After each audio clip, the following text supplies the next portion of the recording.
Bien le bonjour. Je me présente, je suis Benjamin Dante. Je suis le créateur du forum de l'ADEP, ADEP, Association Débat Études sur la pédophilie. Le lien pour y accéder se trouve dans la description de cette vidéo. Alors la première question que vous pourriez me poser, c'est pourquoi avoir créé un forum sur la pédophilie? Les raisons sont multiples. La première, c'est que la pédophilie est un sujet complexe et très méconnu du grand public.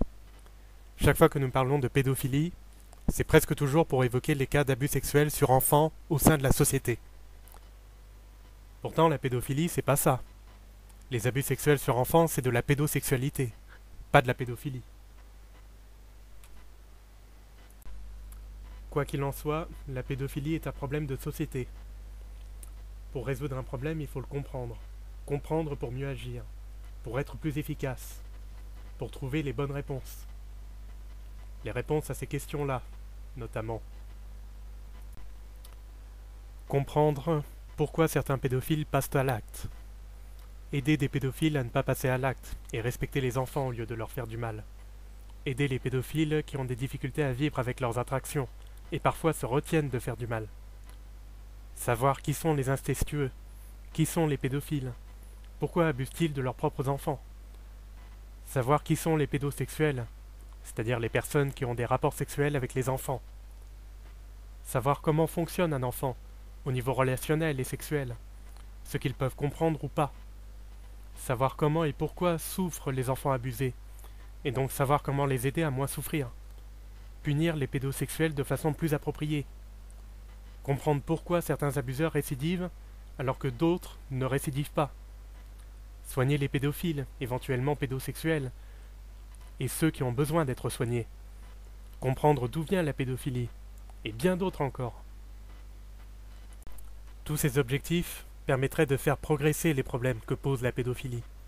Le but est donc de comprendre, afin d'agir de la façon la plus appropriée possible, aux problèmes afin de mieux les résoudre. En effet, pour résoudre un problème, il faut d'abord le comprendre. Pour comprendre, il faut se poser le plus de questions possible, et ne pas avoir peur d'y répondre, en prenant en compte un maximum de facteurs. Tout le monde y gagnerait, que ce soit les pédophiles non assumés, les pédophiles assumés qui ne font pas de mal, les enfants et les victimes, car tout cela permettrait d'en diminuer le nombre et aussi de diminuer les récidives. Mais je me contenterai pour l'instant, dans cette vidéo, de vous présenter le forum et certaines sections et certains dossiers avant de répondre à ces questions au fur et à mesure dans les prochaines vidéos.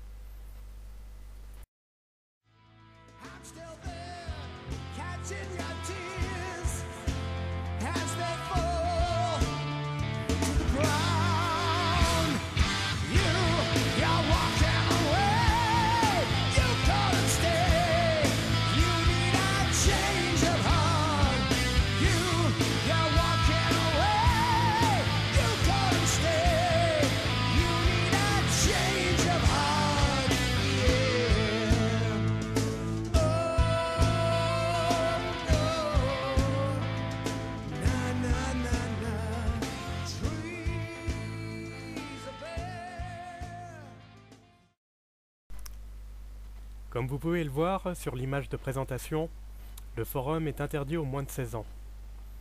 Alors contrairement à ce que certains m'ont dit, ce n'est pas parce qu'il y a de la pédopornographie dedans. Il n'y en a pas. Et ce n'est pas pour empêcher les petits amis prétendus consentants des pédophiles actifs de venir s'exprimer. Je sais que ça paraît caricatural de devoir préciser ça, mais ces réflexions, j'y ai eu droit. Ce forum est interdit aux moins de 16 ans parce que les sujets qui y sont évoqués sont délicats, difficiles à comprendre et parfois choquants. Les propos tenus ou rapportés sont parfois bien crus et pourraient choquer le jeune public. Et moi, je n'ai pas envie qu'on porte plainte contre moi parce qu'une fille de 13 ans est venue lire certains dossiers évoquant des viols, des rapports sexuels et autres contenus difficiles à lire. Il n'y a pas de contrôle parental, cela dit, et n'importe qui peut circuler librement dans ce forum. Mais au moins, ça me décharge des responsabilités de mettre en gros que je n'autorise pas les mineurs de moins de 16 ans à lire le contenu de ce site.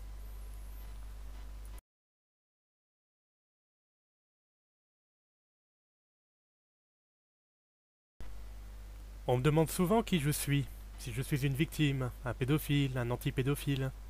pour savoir dans quoi les internautes mettent les pieds avec ce site. Je le comprends bien que les gens veulent le savoir. Mais moi, je suis désolé, mais ce n'est pas qui je suis qui importe. C'est le contenu du site. Si je suis une victime, on va en déduire que ce site est un soutien pour les victimes et un lieu pour dire du mal des pédophiles. Si je suis un anti-pédophile, on va en déduire que ce lieu est fait pour se défouler et lâcher sa haine et son mépris sur les pédophiles. Si je suis pédophile, on va en déduire que ce forum est fait pour faire l'apologie de la pédophilie et nier l'existence des victimes. Donc je répondrai que je ne suis rien de tout ça. Je suis une personne neutre, qui s'intéresse à la pédophilie, qui cherche à la comprendre, qui écoute tous ceux qui ont quelque chose à dire de constructif sur le sujet, afin de m'enrichir et de trouver les bonnes réponses. Vous noterez aussi que ce forum est plus centré sur la réflexion et la recherche sur la pédophilie et la pédosexualité que sur les victimes. Les victimes n'en sont néanmoins pas oubliées pour autant, et sont évoquées à de nombreuses reprises.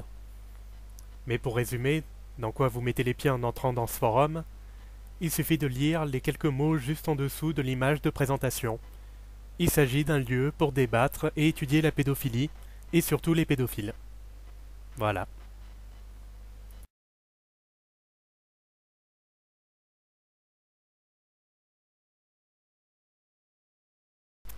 Pour en ce qui concerne la charte, elle est sévère, je sais bien, mais sachant à quel point les sujets évoqués sont délicats et sérieux, je suis obligé d'être strict. Et surtout, j'ai vu tellement de discussions autour de la pédophilie qui ont dégénéré en règlement de compte, que je souhaite vraiment éviter que ça arrive ici. C'est pourquoi je mets plusieurs choses en gros pour attirer l'attention. Entre autres que tous nous sommes différents, afin de rappeler à chacun qu'il est unique, avec un point de vue unique, avec un vécu unique.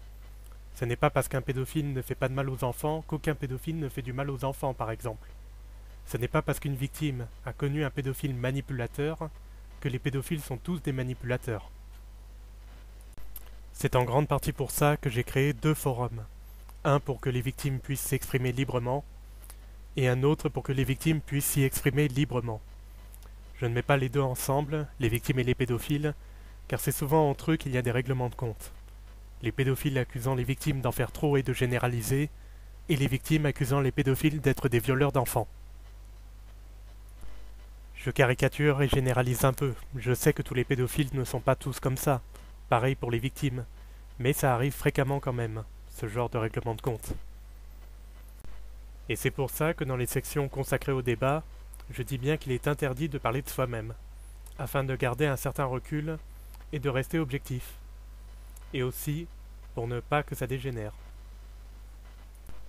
Tout avis est le bienvenu, tant que c'est constructif et de grande préférence, lucide et objectif. Mais pour être lucide et objectif, il faut prendre du recul et éviter de s'impliquer personnellement. Bon, personnellement, moi, si j'ai créé ce forum et que j'y mets autant du mien, c'est que je suis personnellement concerné. Mais c'est un avantage, car cela me motive un maximum pour trouver les réponses, tant que je fais de mon mieux pour garder un certain recul. Après, rien n'est absolu. L'objectivité absolue, ça n'existe pas.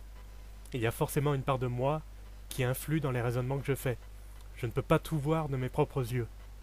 C'est pourquoi les yeux des autres me sont nécessaires. Et c'est pour ça aussi que j'ai créé ce forum.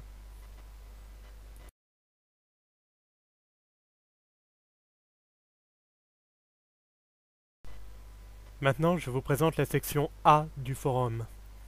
La pédophilie dans l'histoire. Il s'agit donc d'apprendre d'où vient la pédophilie. Mais au niveau historique, hein, pas au niveau génétique ou psychologique ou existentiel. Cette section est plutôt vide. Les dossiers sont petits, peu détaillés et pas très complets. Dans la section A2, il est question de personnalités qui seraient ou étaient pédophiles, tels que des romanciers, comme Roger Perfit, Tony Duvert et James Berry. James Berry, je précise que c'est l'auteur de Peter Pan. Ensuite, il est évoqué certaines personnalités que l'on prétend pédophiles, telles que Alexandre le Grand, Woody Allen ou Michel-Ange. Mais après, sont-ils vraiment ou étaient-ils vraiment pédophiles? Ça reste difficile à évaluer.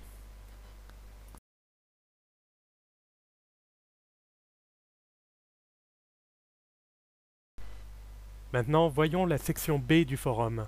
La pédophilie est-elle naturelle? Alors dans cette section, le but est de savoir d'où vient la pédophilie, mais ce coup-ci d'un point de vue plus scientifique et plus existentiel. À savoir, est-ce que la pédophilie et la pédosexualité s'observent chez les animaux?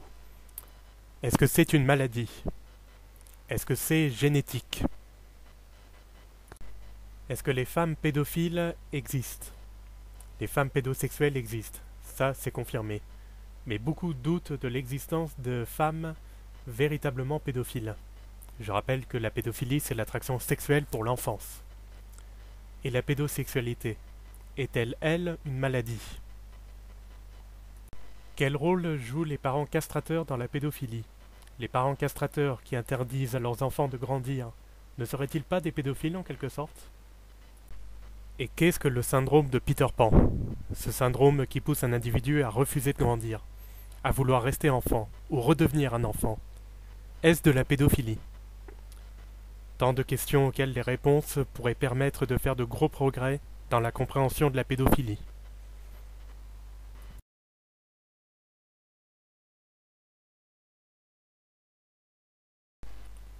Maintenant, la section C, la sexualité bloquée. Il est ici référence d'individus bloqués à une tranche d'âge particulière. Comme par exemple, un homme de 30 ans bloqué au niveau de ses attractions sur les garçons de 12 ans. Est-ce de la pédophilie? Est-ce de l'homosexualité refoulée? Quelle est la différence entre la pédophilie envers les jeunes garçons et l'homosexualité refoulée? Comment évoluent les attractions? Qu'est-ce que les barrières psychologiques qui sont responsables des blocages que nous faisons sexuellement vis-à-vis de certains types d'individus?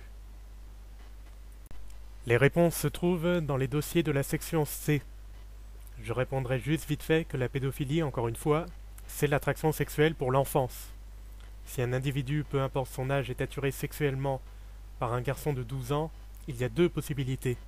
Soit il est attiré par la masculinité chez ce garçon, et c'est un homosexuel, et non un pédophile, car l'attraction d'un homme pour la masculinité, c'est de l'homosexualité. Soit il est attiré par l'enfance chez ce garçon, et c'est bel et bien un pédophile. Aucune importance. Un enfant reste un enfant, et une victime reste une victime, certains me disent. Bah si, c'est très important au contraire, car un faux pédophile ne se traite pas comme un vrai pédophile. Le faux pédophile peut évoluer au niveau de ses attractions, si ce n'est pas déjà fait entre parenthèses. Les barrières psychologiques ne sont pas du tout les mêmes non plus. Un vrai pédophile, lui, ne change généralement pas. Si ses attractions sont focalisées sur l'enfance, il ne peut pas les changer, car l'enfance, on ne la trouve nulle part ailleurs que chez les enfants. C'est pourquoi il faut faire cette différence entre ce que j'appelle les faux pédophiles et les vrais pédophiles. C'est-à-dire les vrais pédophiles, ceux qui sont sexuellement attirés par l'enfance. Parce qu'il ne suffit pas d'être attiré par des enfants pour être un pédophile. Il faut que les critères d'attraction soient focalisés sur l'enfance. Surtout que le but, c'est de comprendre, pour mieux agir et trouver les vraies solutions.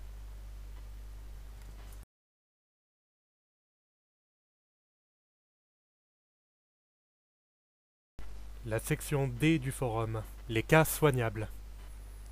Beaucoup disent que la pédophilie ne se soigne pas, à part avec la castration. Moi je dis que si, certains cas sont soignables. Et encore, il doit y avoir plus de cas que les 3 dossiers évoqués dans cette section à mon avis. Le premier, c'est la pédosexualité suite à un traumatisme. Certains traumatismes, durant l'enfance, notamment un abus sexuel, provoquent une déviation des attractions, du point de vue et des sentiments de l'individu. Ce qui peut déclencher certaines réactions en chaîne qui aboutissent à un développement d'attraction pédophilique ou l'individu à devenir un pédosexuel. C'est soignable si c'est le traumatisme qui est le point de départ de cette réaction en chaîne. Si on soigne le trauma, une nouvelle réaction en chaîne peut se faire et l'individu pourrait ne plus être pédophile et surtout, il pourrait ne plus abuser sexuellement d'enfants. Le deuxième dossier concerne les pédophiles compulsifs, c'est-à-dire les pédophiles qui souffrent de fortes pulsions sexuelles envers les enfants qu'ils ont du mal à contrôler. Là, dans ce genre de cas, ce n'est pas vraiment la pédophilie qu'il faut soigner, mais les pulsions. Les pulsions peuvent être gérables. parfois à l'aide d'une thérapie ou d'une aide médicamenteuse pour diminuer la libido et baisser le taux de testostérone dans le sang qui est responsable de l'appétit sexuel et donc des pulsions. Le troisième dossier concerne les dérèglements hormonaux. C'est un peu pareil que les pédophiles compulsifs, sauf qu'ici il ne s'agit pas forcément de pédophilie, mais d'individus qui ont développé des barrières psychologiques les empêchant de développer des attractions pédophiliques. Un dérèglement hormonal peut détruire ces barrières et pousser un individu à développer des attractions sexuelles pour des enfants qu'il ne soupçonnait même pas d'avoir en lui. C'est soignable aussi. Il suffit de réguler le taux d'hormones et éventuellement de trouver la cause sous-jacente au dérèglement.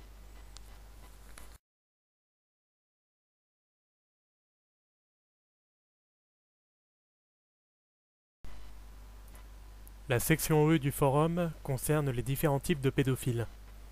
Certains experts, tels que Serge André ou Roland Coutenceau, ont déjà fait leur propre classification des différents types de pédophiles.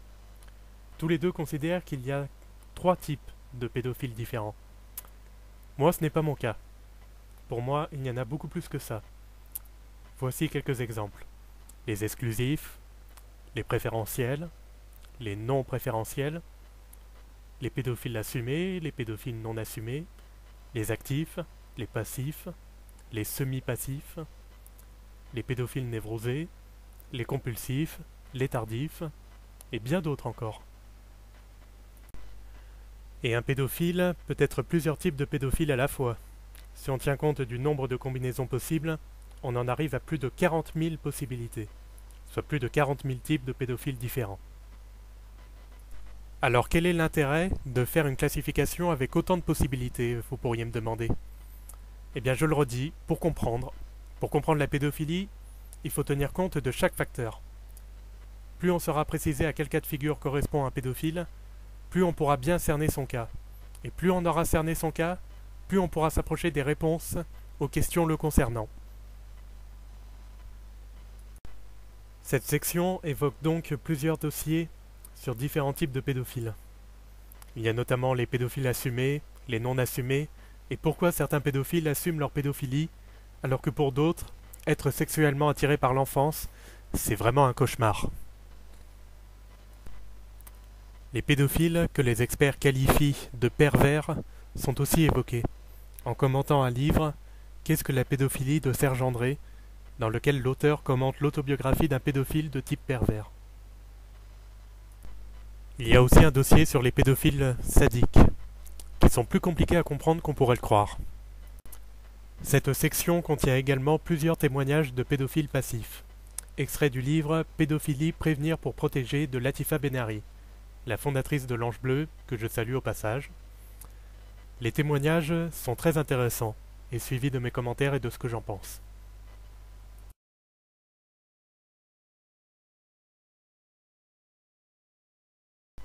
La section F concerne cette fois les pédocriminels. Un pédocriminel, comme son nom l'indique, est un individu qui commet des crimes vis-à-vis des enfants. Souvent on désigne par pédocriminel un individu qui commet un crime sexuel envers les enfants. Tout comme pour les pédophiles dans la section E, cette section contient une classification ce coup-ci des pédocriminels, moins complète que celle pour les pédophiles, mais qui sera sûrement complétée par la suite. Le but de cette section est donc de comprendre la pédocriminalité, de savoir la différence entre la pédophilie et la pédocriminalité, de connaître les passages aux actes des pédophiles. Le but est aussi de comprendre les raisons d'abuser d'enfants des pédosexuels. Qui sont les pédosexuels? Sont-ils tous des pédophiles qui passent aux actes? Pourquoi certains pédophiles passent aux actes et pas d'autres? Le but est aussi de trouver comment punir ou soigner les pédocriminels, car pour certains, la prison peut dissuader de recommencer, pour d'autres pas. Certains ont besoin d'être soignés, d'autres pas, etc. D'où l'intérêt d'avoir une classification des pédocriminels, en plus de celle des pédophiles. Il y a également à ce niveau-là un dossier sur la castration. Est-ce la bonne et la seule solution? Certains disent que oui, moi je dis que non. Les incestueux sont également évoqués dans cette section. Les incestes sont d'ailleurs les cas de pédosexualité les plus répandus. Eh oui, C'est souvent au sein des familles que les abus sexuels sur enfants sont les plus fréquents. Il y a également un dossier, malheureusement assez pauvre, sur les enfants abuseurs d'enfants. Eh oui, ça existe. Cette section contient également des analyses sur un documentaire Pédophilie au féminin, qui met en scène des victimes qui ont été sexuellement abusées par des femmes durant leur enfance. Il y a 6 témoignages au total. Chaque sujet F8 concerne donc l'un d'entre eux. Ces dossiers permettent en même temps de faire un peu le point sur les femmes pédophiles, et surtout les femmes pédosexuelles. Surtout l'analyse de ce dossier permet de mieux comprendre les pédosexuels et les incestueux. Car si on y réfléchit un peu, les femmes pédosexuelles évoquées dans ce documentaire ne sont pas si différentes des pédosexuels hommes et des pères incestueux. La différence vient surtout de la difficulté de croire une victime abusée par une femme, ainsi que le ressenti des victimes notamment vis-à-vis de la féminité et de la maternité. Ce documentaire permet donc en même temps de mieux comprendre les victimes et dénonce aussi les images préconçues vis-à-vis des gens suivant leur sexe, entre autres. Par contre, le titre est mal choisi. Les femmes abuseuses évoquées dans ce documentaire, aucunes ne sont pédophiles, à entendre les victimes. C'est qu'un détail, vous me direz. Mais encore une fois, pour mieux comprendre et trouver les bonnes réponses, il est important de savoir la différence entre pédophilie et pédosexualité.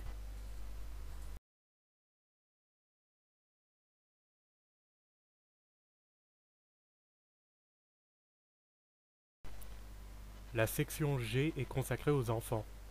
Les enfants étant les victimes des pédosexuels et les individus qui attirent sexuellement les pédophiles, il est normal qu'une section leur soit consacrée. Le but de cette section est entre autres de comprendre les enfants, notamment sexuellement, afin de savoir ce qui fait souffrir les enfants victimes de pédosexuels, mais aussi de savoir à quoi ils peuvent consentir, à quel rythme ils se développent, quel rôle joue la maturation dans le développement sexuel des enfants. Cette section contient donc logiquement un topic consacré à la sexualité des enfants, mais il est plutôt en désordre. J'y poste des messages de temps en temps quand je commente quelque chose, tels que des extraits de pédopsychologie, du livre de Serge André ou autres. Néanmoins, il y a beaucoup de choses à lire. L'un des principaux dossiers de cette section, c'est celui qui concerne les rapports que j'appelle semi-platoniques. Il s'agit de rapports physiques anodins, donc non sexuels, mais qui ont une connotation sexuelle, car ils procurent un certain plaisir sexuel aux enfants, et aux éventuels pédophiles ayant ce genre de rapport. Quels sont au juste ces rapports? Est-ce nuisible pour les enfants? Est-ce abusif? On dit que même si les enfants éprouvent du plaisir lors des rapports sexuels, ils en souffrent quand même. Je suis d'accord, hein. Mais est-ce aussi pour le cas des rapports semi-platoniques? Réponse dans ce dossier, qui permet également d'évoquer de façon plus claire la sexualité des enfants. Cette section contient aussi un petit dossier en ce qui concerne les rapports de domination entre adultes et enfants. La domination, contrairement à ce qu'on pourrait croire, n'est pas vraiment liée à la pédophilie, mais les pédophiles dominants existent.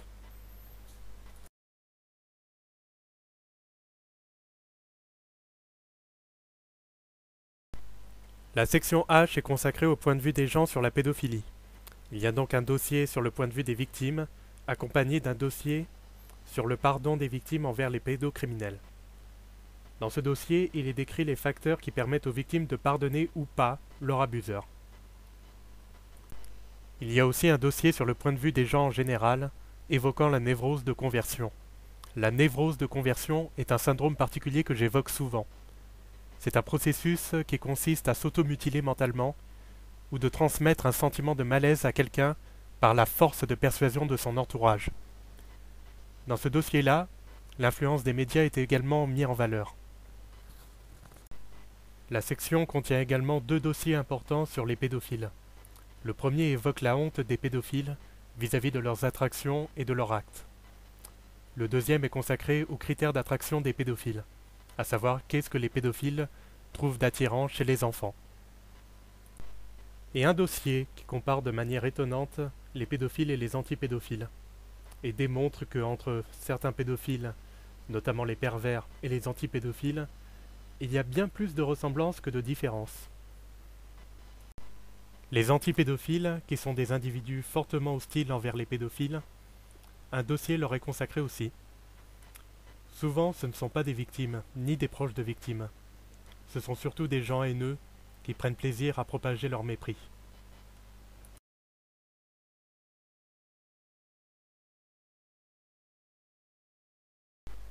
La section I, elle, est consacrée à la médiatisation de la pédophilie.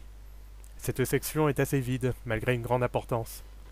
Faut dire ce qui est, les médias jouent un grand rôle en ce qui concerne les problèmes de la pédophilie et de la pédosexualité. Les reportages évoquant la pédophilie, souvent confondus avec la pédosexualité, n'ont souvent que pour but de faire du sensationnalisme et de vendre de la peur, de la haine et de la terreur. Mais les médias ne rapportent qu'une petite part de la réalité, et de nombreuses choses en ce qui concerne la pédophilie et la pédosexualité sont dissimulées. Un exemple tout bête, c'est que la majorité des abus sexuels sur enfants sont commis par des pères et des grands-pères sur leurs enfants et petits-enfants. Pourtant, on n'en entend presque jamais parler. Pourquoi ? Parce que les journalistes ne veulent pas se mettre à dos tous les pères et grands-pères de la planète, en rapportant que c'est eux les véritables dangers pour les enfants. Sans compter que les journalistes en question sont très probablement eux-mêmes pères de famille. Alors ils rapportent et dénoncent les pédophiles qui abusent d'enfants dans la rue, dans les églises, dans les camps de vacances, histoire de mieux étouffer ce qui les dérange. Le truc est qu'on ne résout pas un problème en l'étouffant parce qu'il nous dérange. Bon, sinon la section I ne contient que 2 dossiers. Un consacré à l'émission américaine To Catch a Predator, ce qui veut dire capturer un prédateur. Il s'agissait d'une émission où une équipe de télévision appâtait des individus qui cherchaient à avoir des rapports sexuels avec des adolescentes, pour pouvoir les arrêter.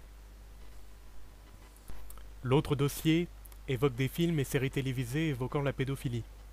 Il y a entre autres The Woodsman, avec Kevin Bacon, dont j'ai extrait quelques secondes du film pour la mettre dans mon intro, où l'on voit Kevin Bacon parlant à une jeune fille abusée sexuellement en larmes.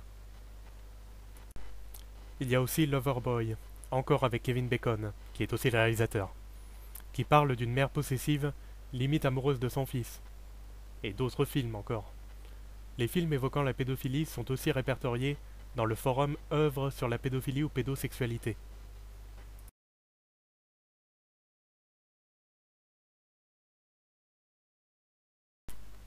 La section J, les témoignages. Alors il s'agit de témoignages sur la pédophilie d'experts, ou supposés d'experts, plus le témoignage de la mère d'un pédophile qui est excellent. Il y a le témoignage de l'Ange Bleu, extrait de la présentation du site de l'Ange Bleu. Il est bref mais lucide, et résume bien la pédophilie et les pédosexuels. Il y a un témoignage du docteur Roland Coutenceau, spécialisé dans la pédophilie et le traitement de ces derniers, commenté par moi-même. Il y a beaucoup de témoignages du psychiatre Pierre Mailloux, très consulté au Québec pour la pédophilie. Malheureusement, il ferait mieux de s'abstenir. Je ne vais pas trop m'étendre, tout est dit dans les dossiers. Mais selon lui, les pédophiles se marient tous pour abuser des enfants des mères célibataires ou divorcées, ils ne culpabilisent jamais, ils n'iront jamais demander de l'aide, la seule solution, c'est tous les castrer. Bref, pas une référence. Sinon, cette section contient aussi une analyse du documentaire Pédophilie de la pulsion à l'interdit, qui est intéressant, mettant en scène des pédophiles qui ont beaucoup de difficultés à vivre avec leurs attractions pédophiliques. Il suffit d'ailleurs de regarder ce documentaire pour tout de suite comprendre que Mailloux, précité, est un imposteur. Les témoignages de ce documentaire sont assez intéressants et s'éloignent en effet bien des images préconçues. Et enfin, j'analyse dans ce dossier un article assez intéressant sur la pédophilie, écrit par un internaute philosophe. Assez intéressant. La réponse que j'en ai faite est tellement longue qu'il a fallu que je la poste en 2 parties.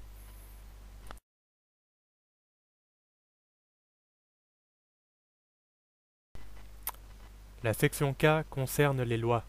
Il paraît important de les évoquer dans un forum consacré à la pédophilie et à la pédosexualité. Qu'est-ce qui est autorisé? Qu'est-ce qui est interdit? Comment sont appliquées les lois? Il y a donc un petit dossier évoquant ces lois. Un dossier consacré à une affaire de pédosexualité d'un adolescent que je trouve très intéressant. Comment fallait-il appliquer les lois vis-à-vis de ce cas? Quelles sont les circonstances aggravantes et les atténuantes? Faut pas oublier que les lois sont des estimations, Quand on dit par exemple que la détention de pédopornographie est punie jusqu'à 2 ans d'emprisonnement, c'est 2 ans maximum.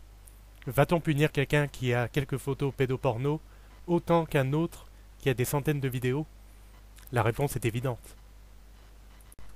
En parlant de pédopornographie, il y a des débats qui circulent dans certains pays sur la légalisation de l'usage privé de la pédopornographie. Pour ou contre, certains disent que cela pourrait diminuer le nombre de victimes en offrant un exutoire sexuel aux pédophiles. Est-ce vrai? À voir, à débattre.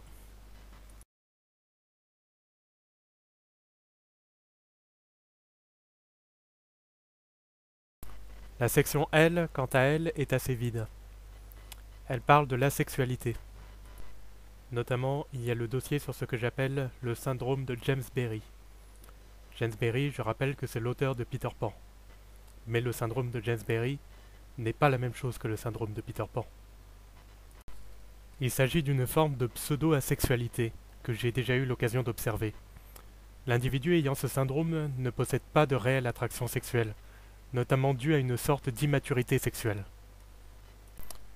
Mais l'individu en question compense le manque d'attraction sexuelle par une attraction pseudo-asexuelle, souvent envers les jeunes garçons. C'est en quelque sorte donc de la pédophilie. Impossible de tout vous dire dessus en quelques lignes, mais le dossier contient les réponses à toutes les questions qu'on peut se poser.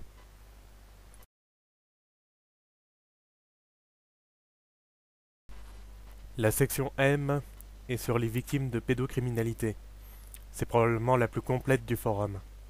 Les victimes tiennent une part importante dans la compréhension et la problématique de la pédophilie et la pédosexualité. Il est donc normal que cette section soit assez riche et détaillée.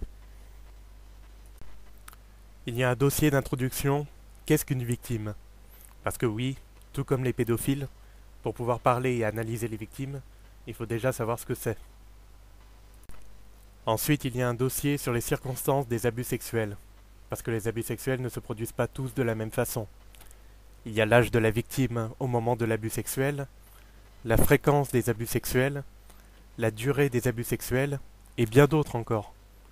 Chacun de ces facteurs a une importance particulière, à la fois pour l'analyse de la victime et de l'abuseur. Ensuite, le dossier M3 est consacré aux conséquences des abus sexuels sur les victimes.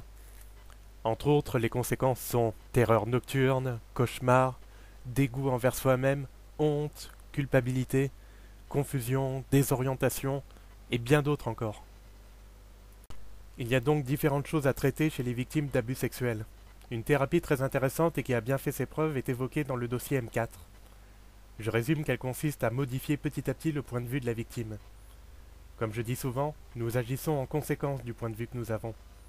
Donc si on change le point de vue d'une victime sur ses abus, la victime changera alors aussi et agira différemment. La principale difficulté, c'est que la majorité des victimes ont des comportements dysfonctionnels. Par exemple, une dépendance à l'alcool pour certaines, afin de noyer leur anxiété au lieu d'y faire face. Mais pour que cette thérapie soit efficace, les victimes doivent abandonner ces comportements, afin de les remplacer petit à petit par des comportements moins autodestructeurs. Et demander à un dépressif alcoolique de renoncer à l'alcool, c'est pas facile. Il y a aussi le dossier sur la victimolatrie, qui dénonce la tendance des médias et de la société à trop enfermer les victimes dans leur statut de victime, ce qui n'est pas bon et les empêche de se reconstruire. Il y a aussi le trauma névrotique. Dans ce dossier, en fait, c'est un peu le contraire du processus du traitement pour les victimes. Je disais qu'en changeant le point de vue d'une victime, on peut l'aider à guérir. Mais le processus inverse existe aussi.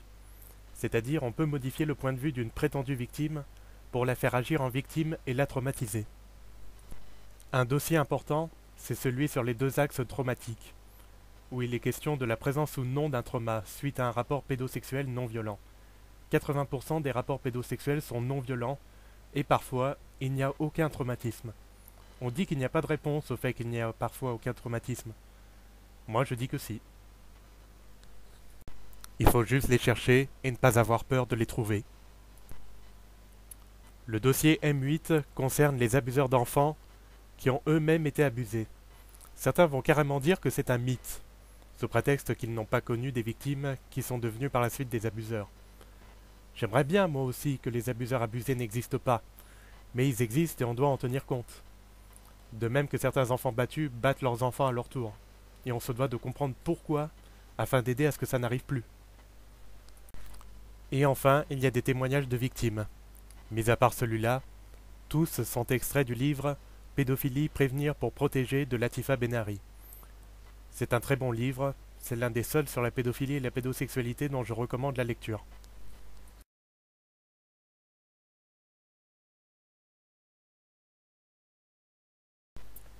La section N, l'homosexualité. Alors que vient faire l'homosexualité dans un forum consacré à la pédophilie, vous pourriez demander. C'est vrai que c'est un peu hors sujet, mais je tiens à évoquer l'homosexualité dans ce forum. Déjà d'une part, l'homosexualité est souvent comparée à la pédophilie. Certains disent que c'est ridicule, l'homosexualité n'a rien à voir avec la pédophilie. D'autres disent que c'est carrément la même chose. Les pédophiles se comparent parfois aux homosexuels. Les homosexuels, quant à eux, rejettent souvent les pédophiles, afin d'être mieux acceptés. Mais qu'en est-il réellement? Comment l'homosexualité a-t-elle évolué au sein de la société? Et quelles comparaisons sont réellement faisables entre les homosexuels et les pédophiles? Le but de cette section N est en partie d'y répondre. Sinon, cette section contient surtout un gros dossier sur les droits des homosexuels, d'être traités à égalité, de se marier, d'avoir des enfants. Car oui, pour qu'une société soit harmonieuse, il faut respecter les libertés d'autrui. Les homosexuels font de mal à personne en se mariant et en ayant des enfants, donc on n'a pas à les en empêcher. C'est pourquoi j'ai écrit tout ça et fait ces deux vidéos-là.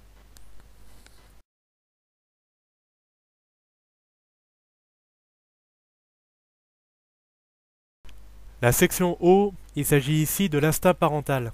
Alors pourquoi je parle de l'instinct parental dans un site consacré à la pédophilie et la pédosexualité? Plusieurs raisons. Déjà d'une, selon moi, la pédophilie vient parfois d'un instinct parental exacerbé et déformé. Une autre raison, c'est que je pense que si les femmes pédophiles sont rares, c'est parce qu'elles ont l'instinct maternel, et que l'instinct maternel est bien différent de l'instinct paternel.